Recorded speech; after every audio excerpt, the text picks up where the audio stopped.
The snow was falling heavily, like layers of cotton covering the sky. I stood under the eaves at the entrance of the cemetery and took out my phone. I dialed Michael's number for the second time. After a few seconds, the call was abruptly ended. I froze for a moment. Snowflakes carried by the wind swept across my face, chilling me to the bone. When Michael brought me to the cemetery, he told me there would be heavy snow today and said he'd come early to take me home. But now the snow was already falling hard, and although the mountain road twisted deep into the hills, there was still no sign of him. "Miss, if you don't go down the mountain now, it'll be too late. Once the snow seals the road, no cars will be able to come in or out," the cemetery keeper said as he stepped out, rubbing his hands, his face full of concern. I pressed my lips together and dialed his number a third time. The ringing continued, and just as it was about to end, someone answered. I felt a sudden warmth in my chest, followed instantly by a sting of grievance. But the voice that came through to my frozen ear wasn't Michael's. It was a soft, gentle woman's voice. "Hello, are you looking for Michael? He's not available to take calls right now." A buzzing filled my ears, like all the blood in my body had rushed to my head. That morning, Michael had unexpectedly changed into a white dress shirt, something he never wore, and chose an outdated tie. When he came home at noon to pick me up for the cemetery, I noticed he had cut his hair. He looked radiant, in unusually good spirits. Normally calm and indifferent, he even seemed a bit gentler today. As we left the house, he personally helped me wrap my scarf, something rare for him. 3 years into our marriage, that was one of the very few tender moments between us. I couldn't make a sound. I just stared blankly at the snow, falling thicker and heavier. The woman's gentle voice sounded again in my ear. "Hello? Are you still there? Did you dial the wrong number?" she murmured softly. "What a strange person," before hanging up. I handed the cemetery keeper some money, and he drove me down the mountain in his second-hand van. When I got back to Serenity Garden, it was already very late. That was the home Michael and I moved into after our wedding. During snowfall, it looked especially serene and beautiful. After a hot bath, I stood outside Michael's study for a while before finally pushing the door open and going in.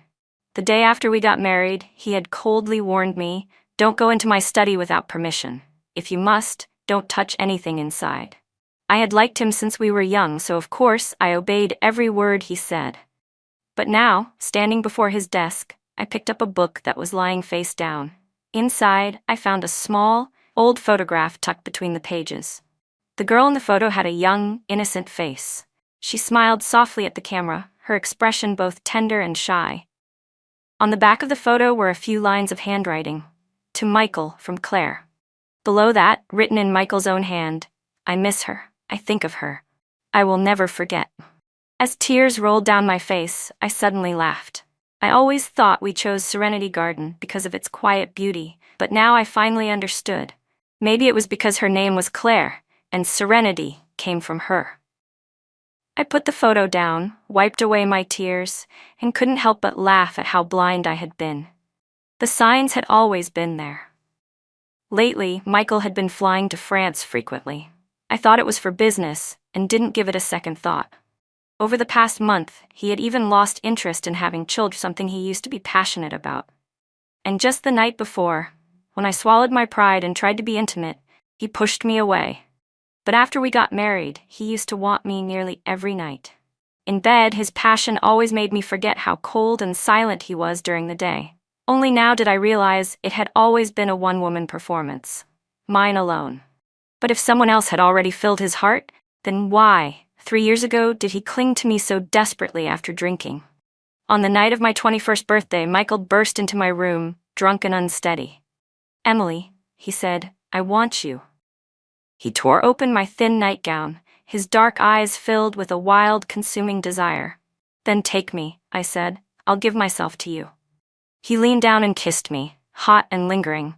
And when he entered me, even that was rough. We barely had any real connection.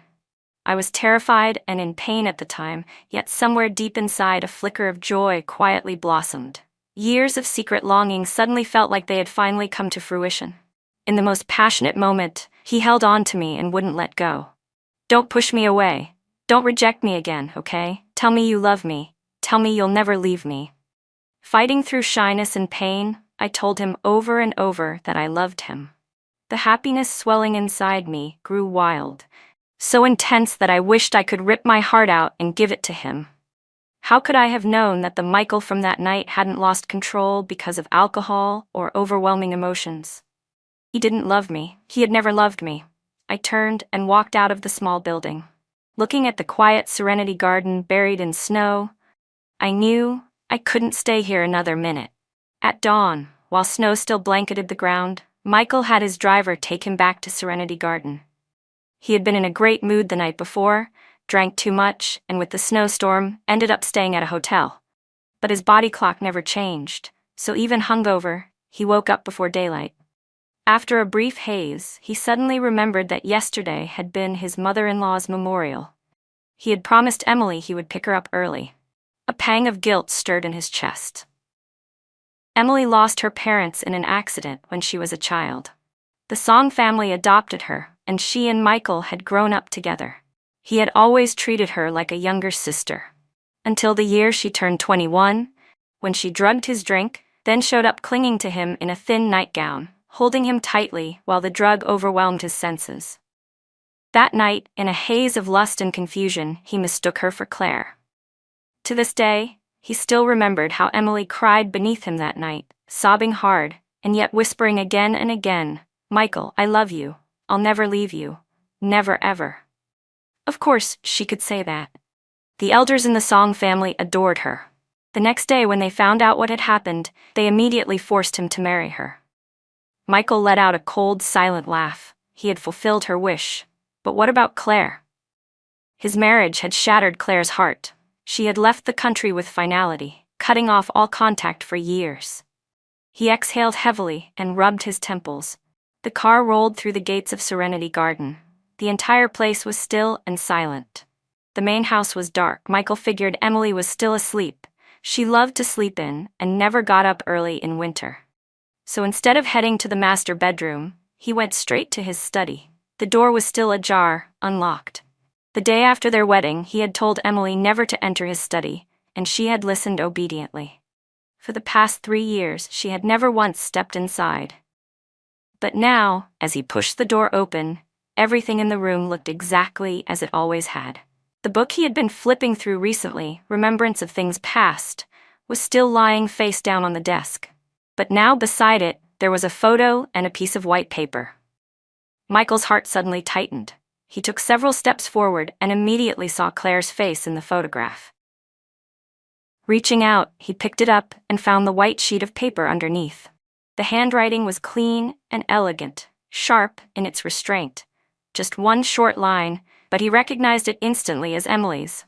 Michael's song, "I'm giving you what you wanted." He didn't know how long he stood there in front of the desk. When he came back to himself, the paper was crumpled tightly in his hand. His eyes fell on the gold pen lying nearby, the wedding gift Emily had given him. And now she had used that gift to leave him this message. Michael lowered his head and let out a short, bitter laugh. Then he turned and walked out quickly. He made his way to the master bedroom and pushed the door open, only to find it completely empty. He stood there for a full 30 seconds. His initial guilt from forgetting to pick her up yesterday had now completely vanished. Michael's face turned cold as he walked to the trash bin and threw the crumpled paper inside with force. As he turned to head downstairs, Michael's phone suddenly rang. His heart skipped a beat as he quickly picked it up. But the name flashing on the screen was Claire's. Michael brushed aside the faint trace of disappointment that surfaced in his chest and answered the call. "Michael, let's go to the hot springs resort in a few days, shall we? Bring your wife along. You could introduce us too," Claire said with a lightness in her voice. "I'm really curious to know what she's like." A flicker of irritation flared up in Michael's chest for no apparent reason. "If I don't bring her, she acts up and pisses everyone off. But if I do bring her, she ruins the mood. She's still young after all. 24 is still considered young. You at that age were far more mature than she is now." Claire chuckled softly. "What's gotten into you? Why so worked up this early in the morning?" "Nothing. Just annoyed," he muttered. "Then how about I keep you company?" Her voice was as soft and warm as ever, unchanged over the years. Just hearing her made that unknown frustration in his chest gradually fade. His tones softened as well. "Let's have lunch together. I'll come pick you up." "Okay, I'll wait for you." In the days after I left Serenity Garden, Michael never once called me. But that was typical of him. Always distant, cold, never one to reach out first. Over the past few days, I'd met with several lawyers to discuss divorce. Everything for the agreement was nearly ready. I was planning to return to the Song family's old estate when I suddenly received a call from an unfamiliar number. A woman's intuition made me instantly think of Claire. I hesitated for a few seconds before answering. "Hello? Who's this?" There was a long silence on the other end. Just as I was about to hang up, a voice finally spoke.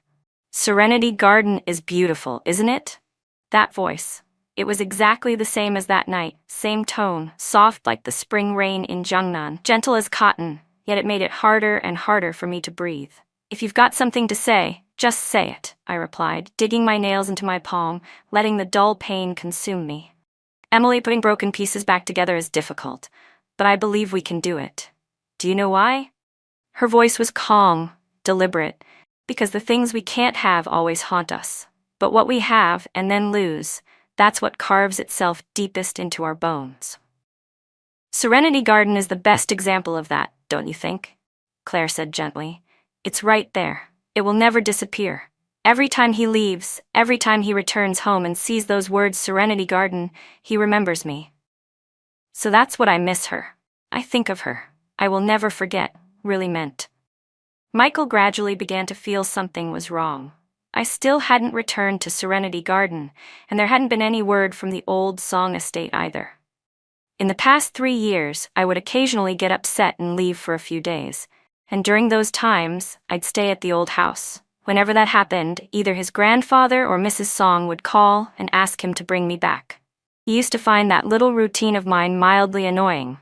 But now, oddly enough, the silence felt unsettling.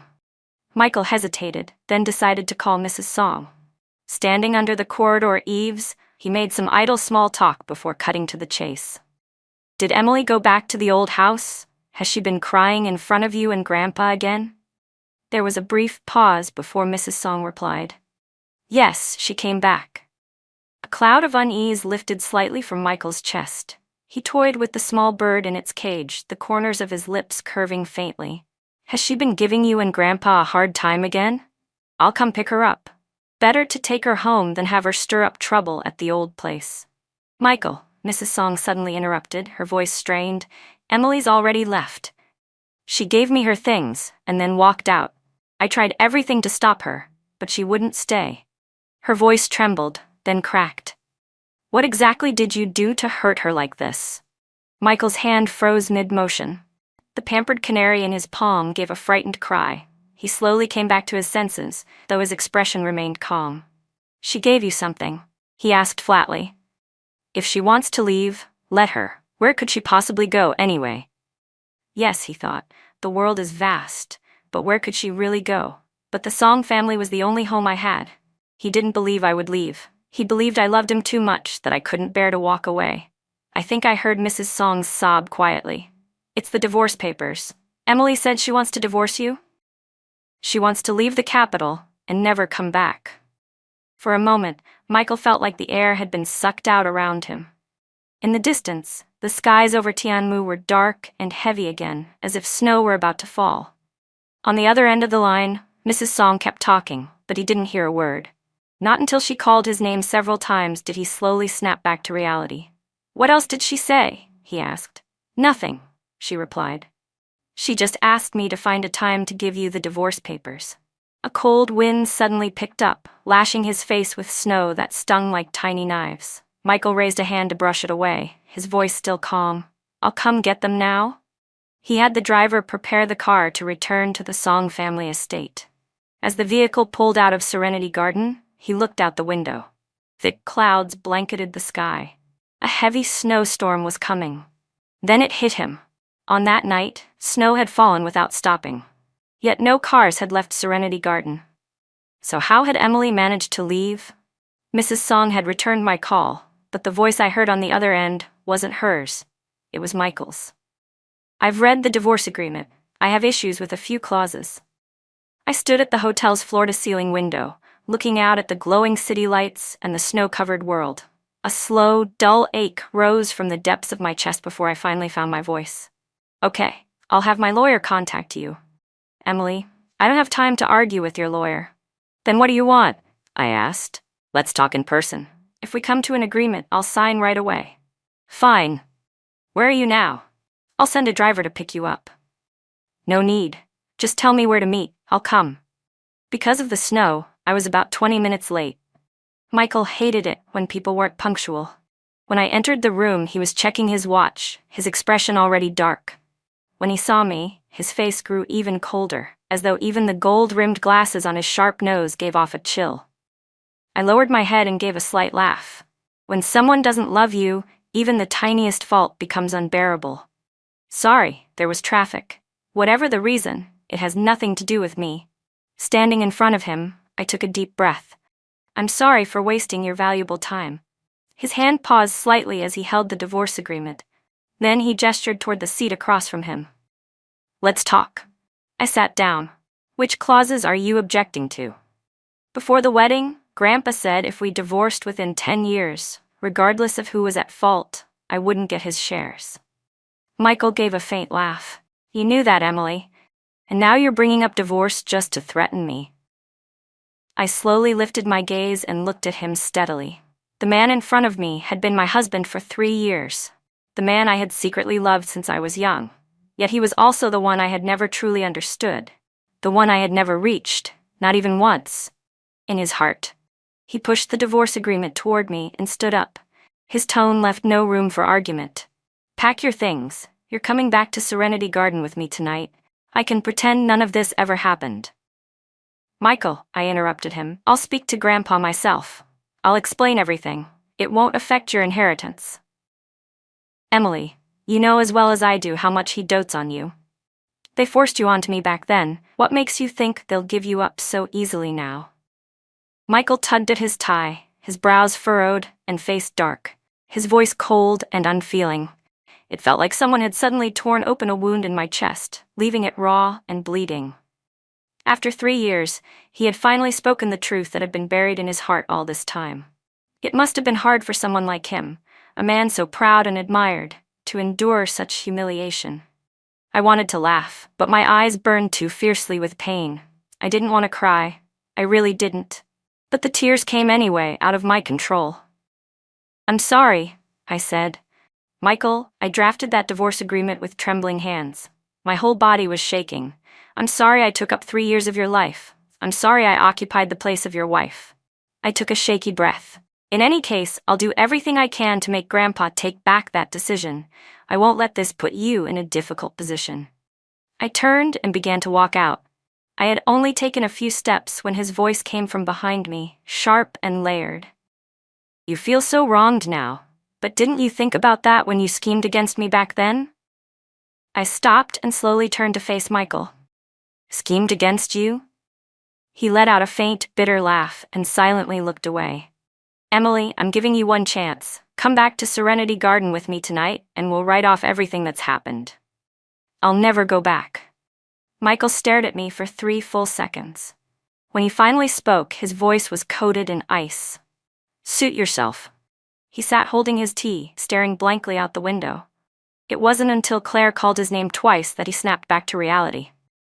"What are you daydreaming about? The tea's gone cold," she said, smiling as she gently took the cup from his hand and replaced it with a fresh, hot one. Michael lowered his head and took a small sip. The tea was excellent, but it tasted like nothing to him. Claire sat beside him, holding her own cup. "Your wife still won't come home?" Michael's face darkened immediately. "Don't mention her." Claire had a pair of calm, deep eyes. When she looked at someone, it was as if her gaze could quiet even their heart. "Michael, I've been thinking about this for a while. I've decided to return to France." "Why?" he asked, caught off guard. "Why go back all of a sudden?" She smiled gently. "Because I'm not happy.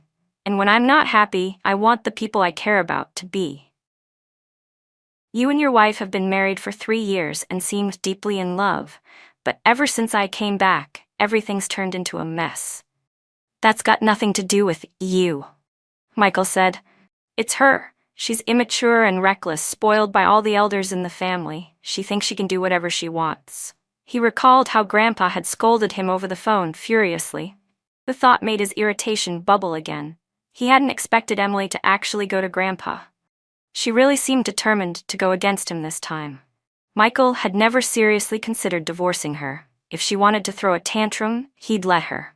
She always got over it in a few days. But now everything was unfolding so far beyond what he'd anticipated. That's great, Claire suddenly said with a small, almost wistful smile. But then a single tear slid slowly down her cheek. Claire, why are you crying? He asked. I guess I'm just envious of your wife, she said, looking up with tears in her eyes and a faint smile on her lips. She looked heartbreakingly fragile. Michael remembered her past and couldn't help but feel a tug of sympathy. Though her parents died early, she'd always had his family to love and protect her. Claire rarely showed this kind of vulnerability. Not like me, she continued, her voice cracking. I never had anyone to lean on. No elders to guide me when I was lost. No one to show me the way when I had nowhere else to go. She took a breath. Michael, I once told you I'd never regret it. But now, I think I do. If I hadn't gotten rid of that child back then, would there still have been a chance for us? Michael suddenly set down his teacup and stood. That's all in the past. There's no such thing as what if. You still hate me, don't you? You hate that I aborted our baby, that I walked away and disappeared. Michael shook his head. I've never hated you. It was me who let you down. Whatever you did, I deserved it. Tears fell from Claire's eyes like rain. She stood and threw herself into Michael's arms. No, I know you've been hating me all this time, she sobbed. I was stupid. I couldn't stand seeing Emily parade your marriage around like a trophy. I lost control. Michael's lips pressed into a tight line, his face pale with stormy silence. Claire's crying was like a thin thread, winding tightly around his heart, cutting deeper with every pass. Michael, she whispered, after the child was gone, I regretted it right away. But by then, it was already too late. You have no idea. Over the years, I kept having the same dream. I dreamt of him as a little boy. He looked just like you. In the dream, he would question me, asking why I didn't want him. Claire's crying grew louder. Michael, do you think he'll never forgive me for being his mother? Michael slowly lowered his head and gently cupped her face in his hands, brushing away the tears from her cheeks with deep tenderness in his eyes. He wiped them away one by one until finally he tasted the bitterness of her tears on his lips. He will, he said softly. He'll forgive you. He'll know you didn't mean to give him up. Then, do you think he'll come back? Do you think he'd still be willing to come back? He will, Michael replied. He'll come back. Claire rose up on her toes, arms clinging to his neck, kissing him with desperate longing. All these years we've been apart, she whispered. I've never been with anyone else. Can't we bring him back, please? She loosened one hand and began to slip her blouse off her shoulder. As the pale, exposed skin came into view, all Michael could think of was Emily, that chaotic, alcohol-fueled night when he lost control. Her young, tender body had revealed itself slowly to him under the dim lights, unguarded and vulnerable. He didn't understand why, in this moment of Claire's pain and love, his mind would wander to his wife. But when Claire guided his hand to her chest, he flinched like he'd been shocked and abruptly pushed her away. His phone was vibrating relentlessly on the table, his sudden savior. Sorry, he muttered, grabbing for it. I need to take this. Claire bit her lip, her heart flooding with disappointment and an inexplicable sense of dread. But then she thought of the look Michael had given her just moments ago, the pity in his eyes, and steeled herself again with hope. Love might not last. Love might not be dependable. But guilt and emotional attachment, those were reliable. She would make sure Michael carried that guilt for the rest of his life. She would make sure he always felt responsible for her, always cared for her, just like Serenity Garden, forever rooted, never fading or disappearing. But what Michael said next shattered her world all over again. What did you just say? Emily just fainted. The doctor said, she's pregnant. Michael spoke into the phone as he grabbed his coat and headed straight for the door. Claire stood there in stunned silence. By the time she came to her senses, Michael had already opened the door. "Michael," she cried, chasing after him, grabbing the sleeve of his coat, refusing to let go. He turned back to look at her tear-filled eyes, and suddenly, they overlapped in his mind with the way Emily had looked at him, crying. Just the same. What was he doing? Claire was part of the past. His wife was Emily. He had never truly wanted a divorce. So why was he tangled up in this again? Whatever feelings he had once shared with Claire, they were long gone. If that night had never happened with Emily.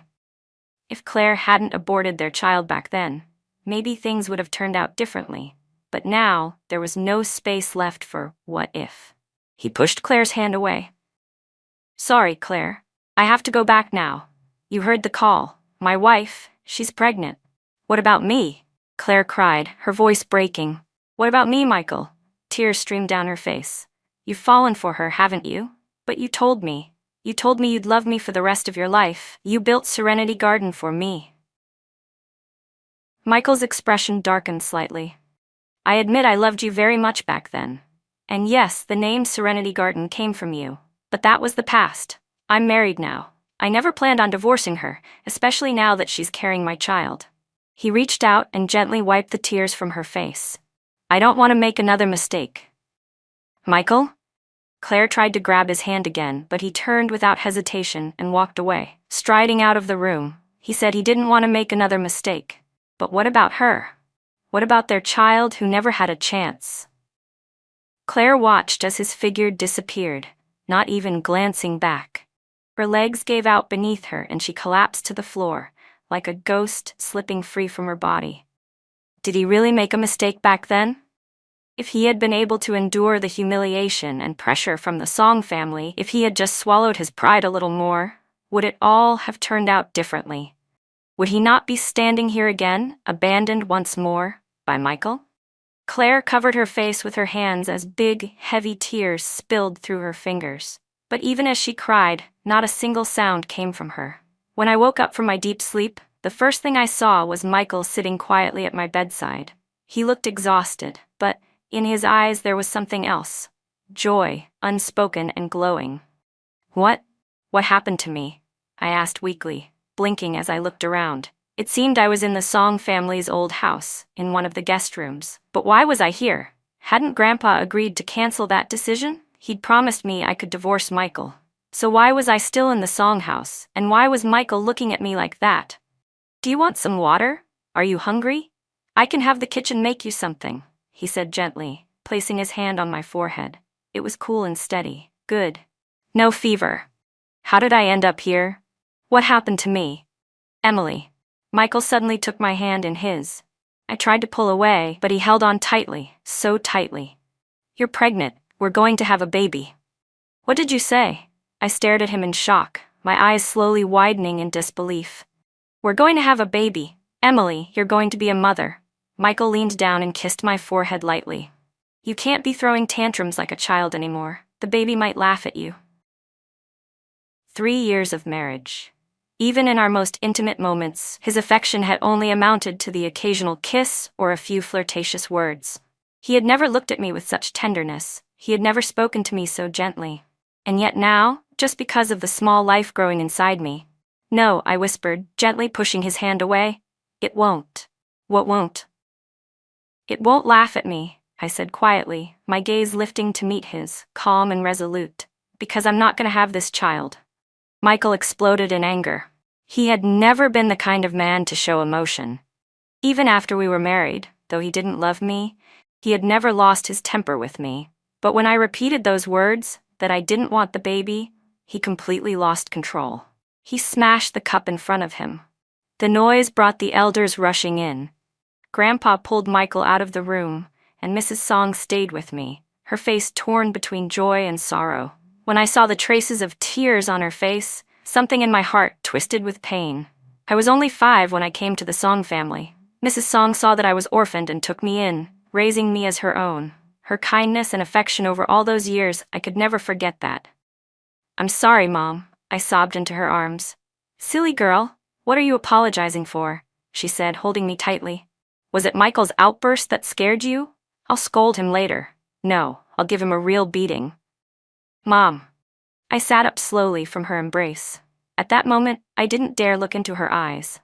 But how could I accept that the man I loved deeply had always had another woman in his heart, even in our most intimate moments? And how could I accept that our marital home was named after her? "I'm truly sorry," I said, biting my lip to stop the tears from spilling. "I don't want this baby. I know I've let you and Grandpa down." Mrs. Song sat silently for a long time. Then suddenly, her eyes filled with tears. "Emily, can't you give Michael just one more chance?" Her hands trembled badly as she held on to mine, refusing to let go. "Emily, I'm begging you, please, for me. All these years, I've treated you like my own daughter. I've never asked you for anything. Just this once, let me beg you, okay?" I watched as her tears rolled down in streams, one after another. Hearing her beg me like that, me, the girl who owed the Song family more than she could ever repay, I couldn't bring myself to reject her again. Maybe it was also because I was an orphan, and in this world the only family I had was the tiny life growing inside me. This child shared my blood.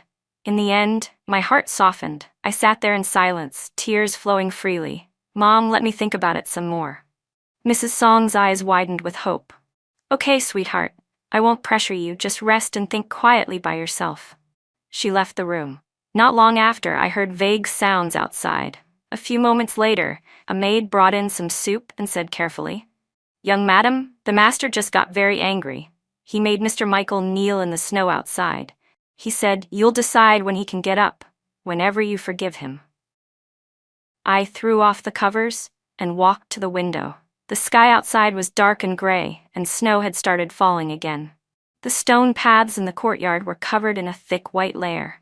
Michael was kneeling there, his back perfectly straight. I bit my lip instinctively.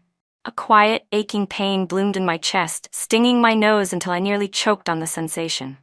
I stood there watching for a while, then closed the curtains and quietly returned to bed. When the sky turned completely dark, a maid informed me that Michael was still outside in the snow, his clothes soaked through. I went to see Grandpa. "You don't need to speak for him," Grandpa said sternly. "Unless you truly want to forgive him, I'd rather have a great-grandchild than watch that fool cause more trouble." He let out a long, heavy sigh. He and his father, they're both fools. I didn't fully understand what he meant, and was just about to ask when a servant rushed in, saying Michael had just collapsed but forced himself back to his knees. The snow outside had grown thick and heavy. In weather like this, if he stayed down much longer, he could lose both legs. There was no deep hatred between Michael and me. In fact, the Song family had shown me nothing but immense kindness. It didn't need to come to this. "Grandpa, please let him get up," I said calmly. "I'll keep the child, but I'm not going to change my mind about the divorce." "Emily, are you really willing to keep this child?" he asked, visibly shaken. I gripped the edge of the sheet tightly and nodded. That night, Michael came down with a high fever. He had always been strong, rarely ever sick, but this time the fever lingered for 4 or 5 days. It wasn't until the snow began to ease that he slowly recovered. Only then did Grandpa allow him to see me. I insisted on moving out of the old Song estate and went back to the hotel where I'd stayed before. I would live there until the old house from my own family, the Joe residence, was cleaned and ready. The day we saw each other again, the weather was uncharacteristically sunny. He had lost weight, his cheeks slightly sunken, his frame leaner. When he saw me, he hesitated for a long while before finally walking over and crouching in front of me. "Emily," he said, reaching out to hold my hand. But I pulled it back. He didn't press. He just looked at me gently and asked, "I heard you're having the Joe house cleaned. Are you planning to move back there?" "Yes. If you don't want to return to Serenity Garden, the Song family has other houses." "I want to live in my own home," I said, lowering my gaze. My hand drifted to rest softly on my still flat stomach. Maybe it was just a natural instinct. Once a woman knows there's a new life growing inside her, that child becomes all she can think about. "If that's what you want, it's fine to stay at your own place for now," Michael said. "I've also had people start redoing the interior of Serenity Garden." "I don't want to hear that name," I interrupted. The words pierced me like a sharp thorn. That name had always been embedded deep in my heart, and just thinking about it hurt. I turned my face toward the window. "I want to sleep for a bit. Please leave." Okay. Michael hesitated for a second but still reached out and gently brushed my hair. I tried to move away, but he had already withdrawn his hand. Oh, right, your prenatal checkup is tomorrow. I'll come pick you up then. I didn't answer. Michael didn't say anything else. He stood up and left. But the next day, he never came to pick me up. Even as the time for my prenatal appointment drew closer, there was still no sign of him. I finally gathered my documents, deciding to go on my own. But just as I was about to leave the room, my phone rang. It was Michael. Emily, something urgent came up. Stay in your room and don't go downstairs, okay? Promise me. His voice sounded rushed, almost panicked. I could hear the background noise, loud, chaotic, full of voices and clamor. My heart slowly began to tighten. Did something happen? I asked. No, just a friend having a bit of trouble. Don't worry, I'll be there soon. Just wait in your room, all right?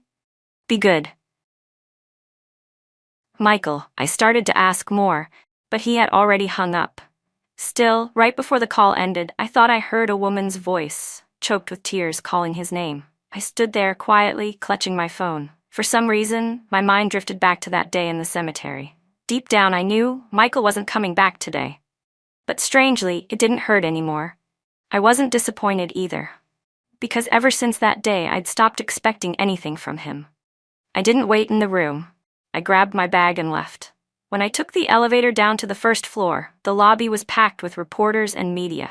It was as loud and chaotic as a marketplace. Flashbulbs from dozens of cameras flickered non-stop at the center of the crowd, on a man and woman. Even from behind, I recognized Michael instantly. His coat was draped over the woman's shoulders. He was shielding her, wrapping her protectively in his arms. He even carefully covered her head and face for her. The woman had buried her entire face into his chest. The camera lenses caught only Michael's face, cold, sharp, and unrelenting. Mr. Song, are you and your wife separated? Is it because of Miss Claire? Did your wife intentionally leak to the media that this hotel is owned in part by Miss Claire, as revenge for her affair with you? What do you think of your wife's retaliation? Did Miss Claire really come between you and your wife? There are rumors that Miss Claire once had your child.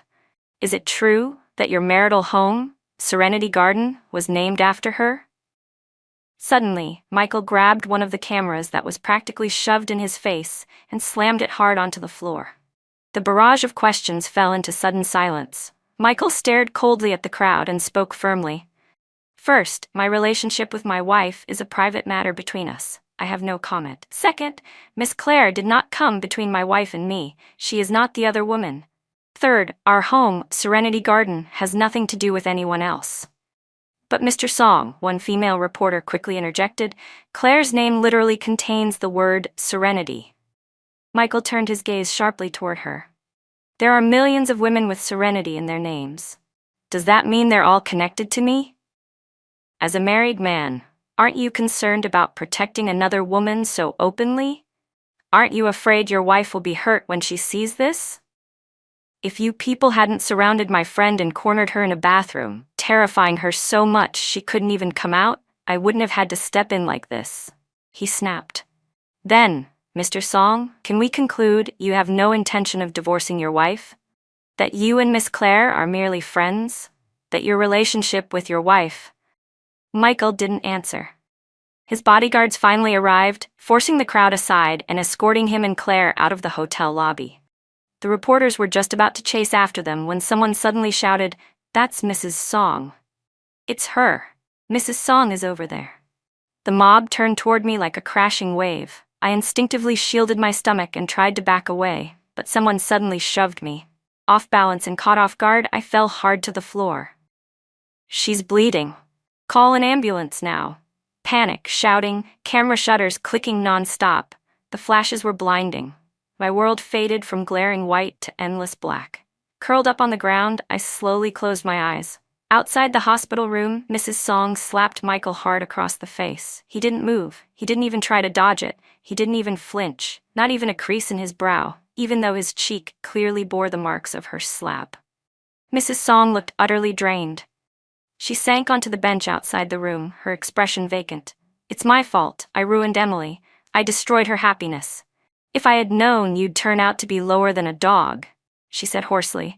I'd rather never have had a son like you. I'd rather you and Claire had both disappeared together. I never would have tried so hard to match you with Emily." "This is my punishment," she said, suddenly laughing, but as she laughed, tears streamed down her face. "But your punishment is even worse. You fell in love with the daughter of your father's mistress. You were going to marry her. You got her pregnant. And where does that leave me, your mother? How could I possibly sit by and watch that woman's daughter walk into my home like she belonged there? The night you slept with Emily, you claimed I drugged your drink, that I pushed you into marrying her. I thought I was doing the right thing, breaking you and Claire apart and giving that poor girl Emily some happiness. But I was wrong. I didn't help her. I destroyed her. You were never good enough for her. You want to know what your punishment is?" she choked. "You lost your child, all for that wretched woman. That's your punishment for loving her." Michael stared at her, stunned, disbelieving. "What did you just say?" he asked. "You put something in my drink." "Yes," she said quietly. "It was me. Why didn't you tell me? And how was I supposed to say it? My son wanted to be with the daughter of the woman who ruined my marriage, so I gave him something to make him forget, for one night. But I didn't dare hurt you, so I only gave you the lightest possible dose. Ask yourself, Michael, was it really the drug? Was it enough to make you lose control? Or had you already lost control long before that? You're the only one who knows the answer. For 3 years, Emily gave everything to you. And you, how did you treat her? Even a stone would have been warmed by now.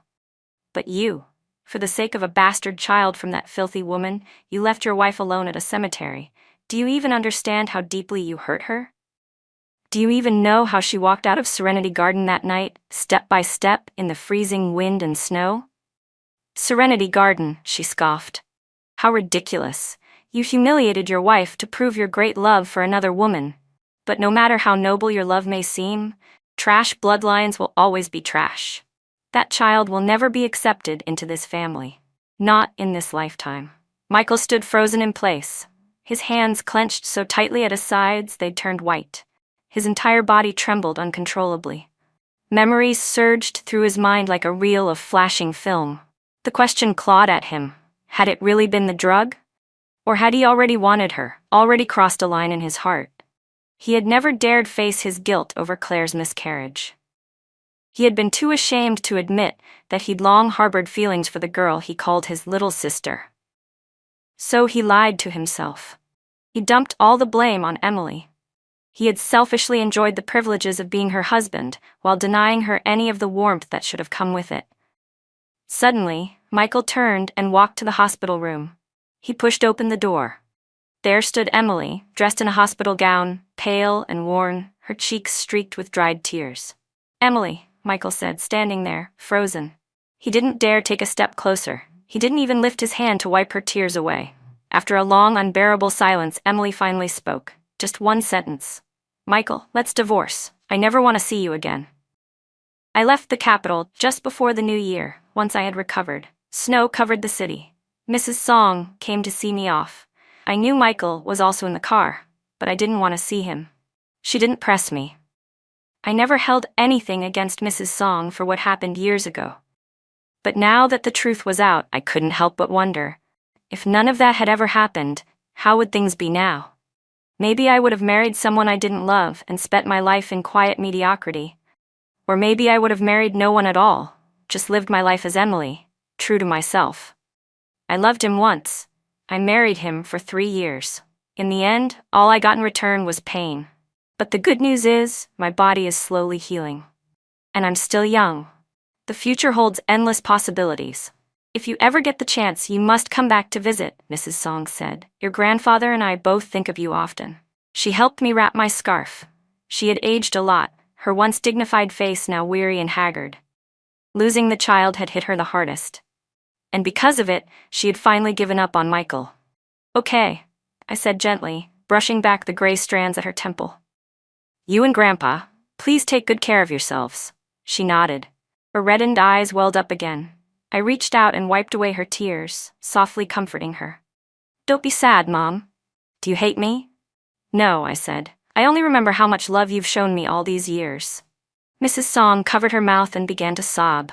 Emily, there's no more Serenity Garden. Michael had it torn down. I looked at her, startled. The hotel incident. It was Claire. She tipped off the media. Orchestrated the whole thing. And your miscarriage, it wasn't an accident. She arranged for someone to push you. For a moment my mind went blank. I had always thought it was just a horrible accident. I never imagined it had been intentional. But whatever the truth, I told myself, this is how the world works. Debts must be repaid. Those who kill must be judged. Whatever Claire had done, I believed the law would handle her punishment. Mrs. Song gritted her teeth. She still has the nerve to send people begging you for forgiveness. I won't forgive her, I said calmly.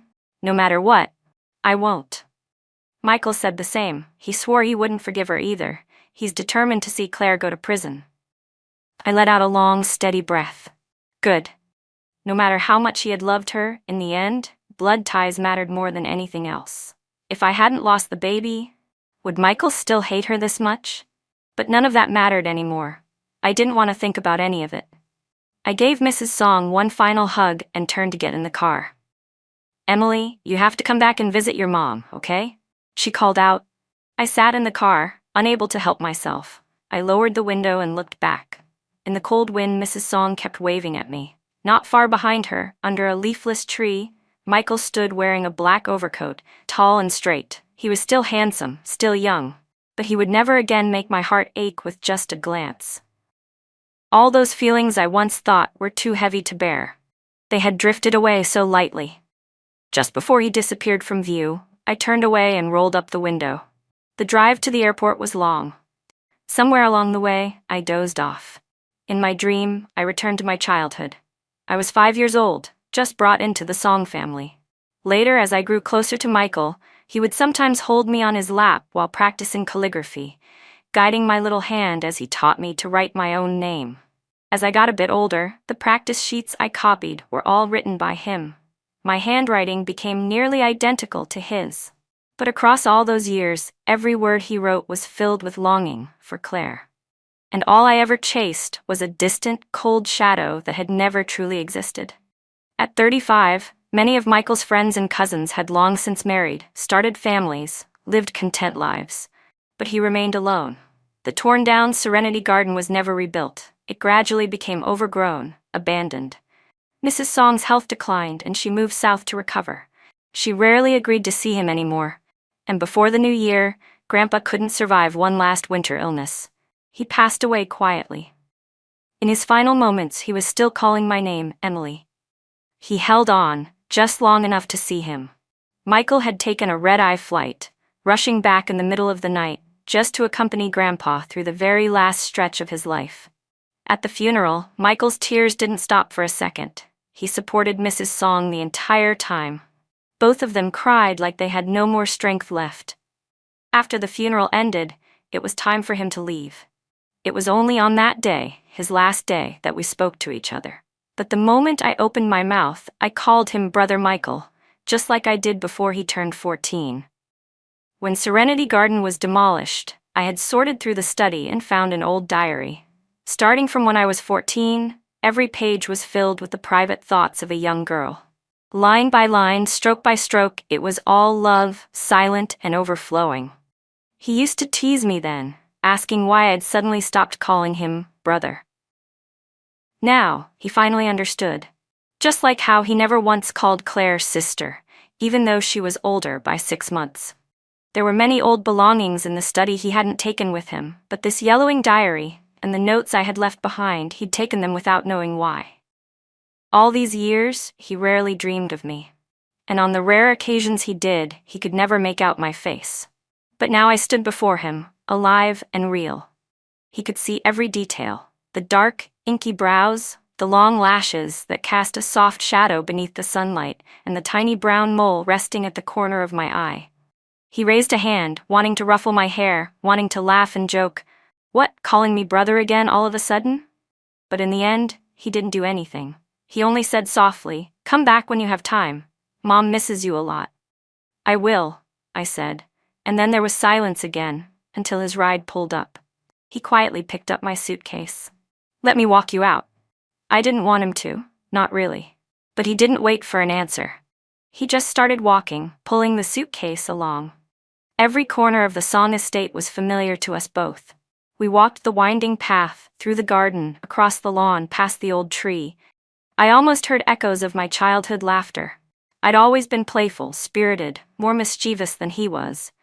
I could even climb trees better. Once, I climbed all the way to the top of the big tree in the yard. Everyone in the house panicked, even Grandpa, who came hurrying over with his cane, his hands shaking as he ordered them to get a ladder. But before they could reach me, I had already scrambled down on my own.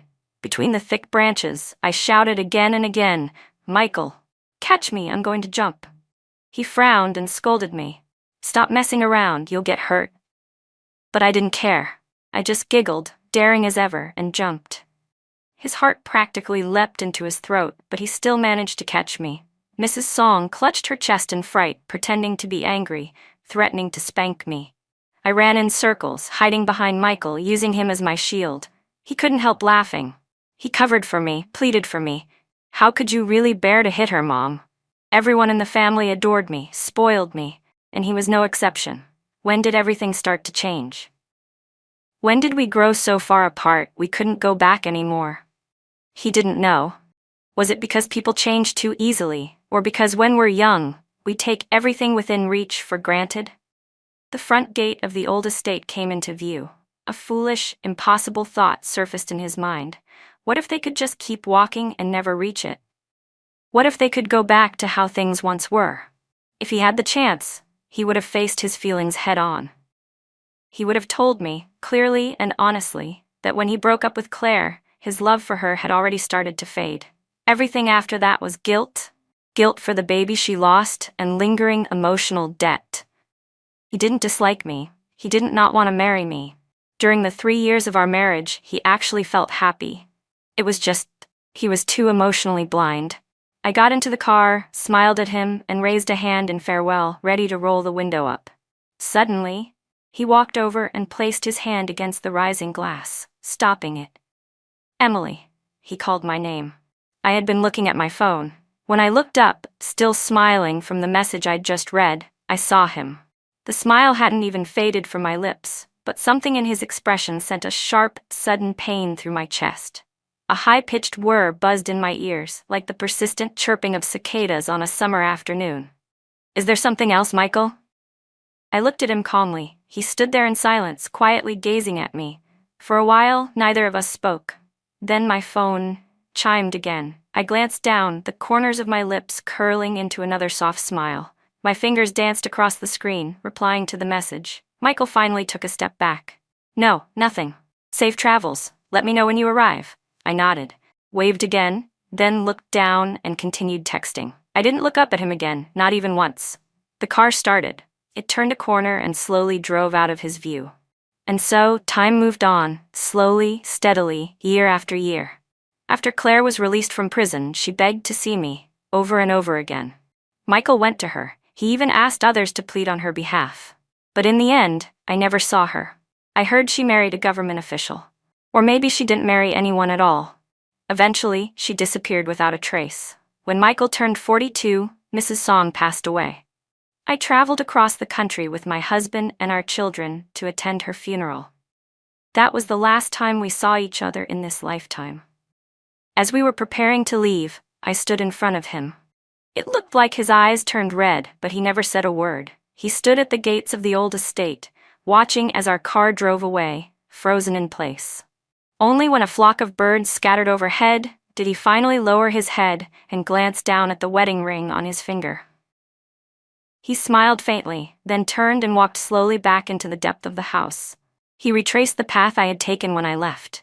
Step by step, he returned to the study. There, he opened the drawer and pulled out the fountain pen I had given him as a wedding gift. It had been years, but now he picked it up again and slowly wrote a single line. Looking back toward the depths of clouded memory, I regret only how fleeting it was. Another 4 years passed. One spring day, on the anniversary of the day we married, he didn't come down for breakfast as usual. The servants sensed something was wrong. They pried open the door to the study. There, they found him in the armchair by his desk, already gone. In front of him sat a photo. faded at the edges from years of handling. The person in the photo still wore a warm smile, but it was a smile from 20 years ago. On the desk, among a scattering of blank paper, were the words he had written with the gold pen, rushed and uneven. Looking back toward the depths of clouded memory, I regret only how fleeting it was. Just 3 fleeting years had left him trapped in place, while I had long since moved on.